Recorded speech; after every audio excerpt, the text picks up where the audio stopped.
সন্তান হারা হয়েছে, কত মহিলা স্বামী হারা হয়েছে, আল্লাহ কত সন্তান পিতা হারা হয়েছে। আল্লাহ মেহেরবানি করে আমাদের ভাইদেরকে জান্নাতের আলা মাকাম দান করে দাও। আল্লাহ যে সমস্ত বোনরা মৃত্যুবরণ করেছে, শহীদ হয়েছেন, মেহেরবানি করে তাদেরকে শাহাদাত নসিব করে দাও।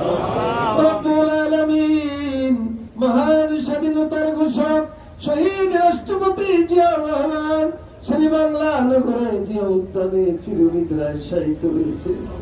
আল্লাহ, যিনি আল্লাহ স্বাধীনতার ঘোষণা দিয়ে 9 মাস যুদ্ধ করে এই লাল সবুজের পতাকায় জাতিকে উপহার দিয়েছেন, আল্লাহ আমাদের প্রিয় নেতাকে জান্নাতুল ফেরদাউস নসিব করে দাও।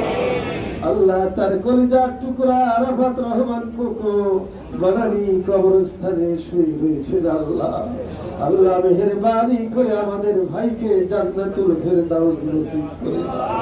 রব্বুল আলামিন, আমাদের প্রিয় নেতা বিএনপির ভারপ্রাপ্ত চেয়ারম্যান জনাব তারেক রহমান হাজার হাজার মাইল দূর অবস্থান করতেছে। আল্লাহ, আল্লাহ এই দেশের জন্য, এই জাতির মুক্তির জন্য কত আন্দোলন সংগ্রামের দিক নির্দেশনা তিনি আমাদেরকে দিয়েছেন।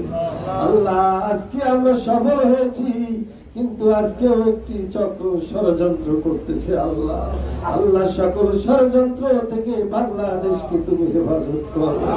রব্বুল আলামিন, আমাদের প্রিয় নেতা জনাব তারেক রহমানের নেক হায়াত দান করে দাও। আল্লাহ, তাকে তুমি পরিপূর্ণ সুস্থতা দান করে দাও। আল্লাহ, জাতির আকাঙ্ক্ষা যত তাড়াতাড়ি আমাদের প্রিয় নেতা বাংলাদেশে আসতে পারে সেই তৌফিক দিয়া দাও।